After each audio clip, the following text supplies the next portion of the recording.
अपने पूरे परिवार के साथ सर्बिया में रहता था। लियोन को नए नए सोशल एक्सपेरिमेंट्स करना और चैलेंजेस करना बहुत पसंद था। एक रात लियोन अपने फ्रेंड की पार्टी से अपने घर की तरफ लौट रहा था।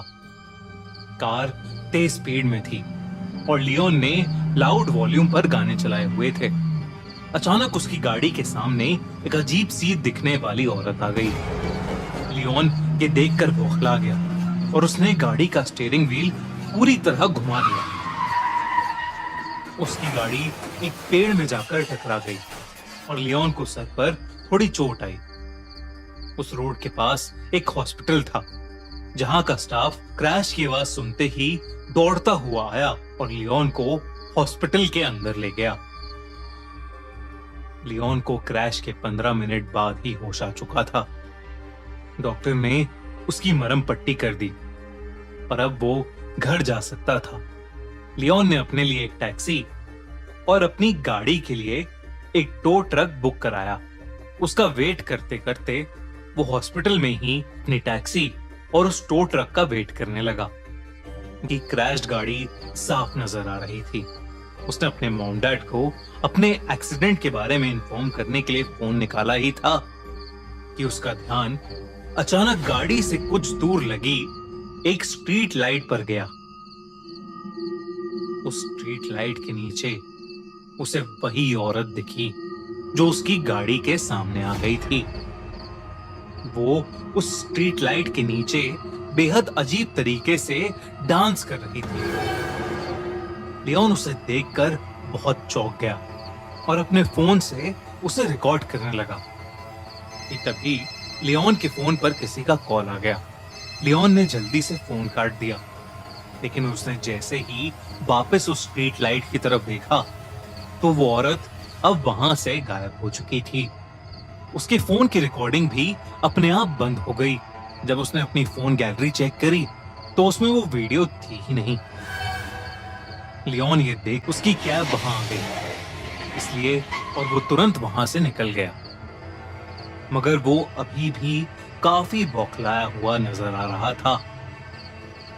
देखा तो उसके होश उड़ गए। इंटरनेट पर लियोन को एक वीडियो मिली जिसमें वही अजीब सी दिखने वाली औरत उसी स्ट्रीट लाइट के नीचे वैसे ही अजब तरीके से डांस कर रही थी। इंटरनेट पर लोग उस औरत को सर्बियन डांसिंग लेडी कह रहे थे। कुछ लोग तो उस डांसिंग लेडी को एक भूत भी बोल रहे थे और कह रहे थे कि वो डांस नहीं बल्कि कोई भूतिया रिचुअल कर रही है। ये सब देखकर लियोन उस औरत में और इंटरेस्टेड हो गया। अगली रात लियोन अपने छोटे भाई निको के साथ कैमरा लेकर उसी जगह चला गया जहां उसे वो औरत दिखी थी।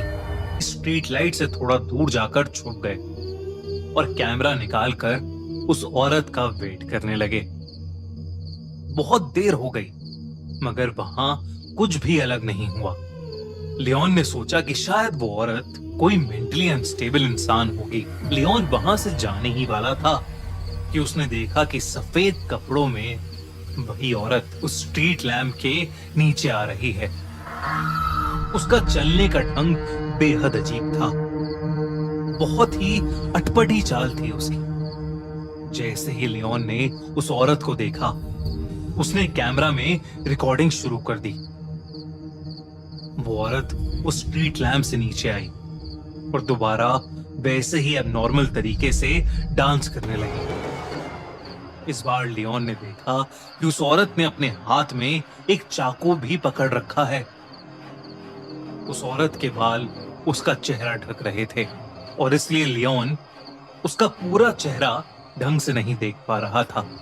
अचानक ही वो औरत डांस करते करते रुक गई और देखते ही देखते उस औरत की हड्डियां चटकने लगी और उसके हाथ और पैर अजीब तरीके से मुड़ने लगे। तभी उस औरत ने अपना चेहरा लियोन की तरफ किया और वो उसे देखते ही जोरों से हंसने लगी। उस औरत का चेहरा डिसफॉर्म और बेहद डरावना था। वो अब धीरे धीरे लियोन और निको की तरफ चलकर आ रही थी। लियोन और निको ये सब देखकर बहुत डर गए वो फौरन अपनी कार की तरफ भागे।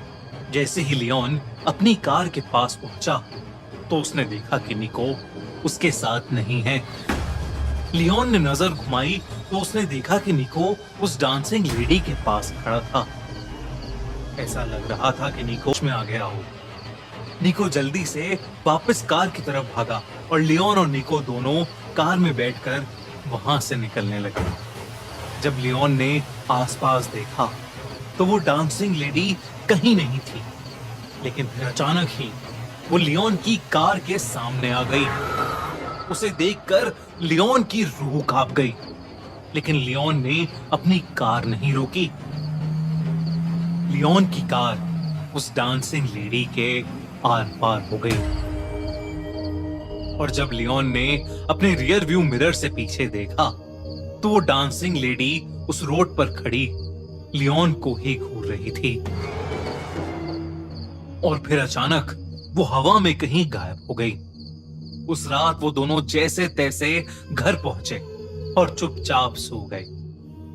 अगले दिन निको ने लियोन को बताया कि उस डांसिंग लेडी ने पिछली रात निको से कहा कि वो खुद डेथ है और वो जिसको भी देखेगी वो उससे उसकी सबसे करीबी चीज छीन लेगी। इस इंसिडेंट के कुछ ही दिनों में कुछ ऐसा हुआ जिसने लियोन और निको की जिंदगी हमेशा हमेशा के लिए बदल दी। एक रात लियोन और निको की मां एक्सीडेंट में मारी गई। उनका एक्सीडेंट भी उसी स्ट्रीट लैम्प के नीचे हुआ था जहां लियोन ने उस डांसिंग लेडी को देखा था। कभी कभी तो उस दिन के बाद से लियोन और निको को अक्सर उस डांसिंग लेडी के सपने आते हैं। बल्कि निको की हालत तो इतनी खराब हो गई कि वो कभी कभी रात में अपने घर से निकलकर बाहर सड़क पर उसी डांसिंग लेडी की तरह वैसा ही अजीब डांस करने लगता है।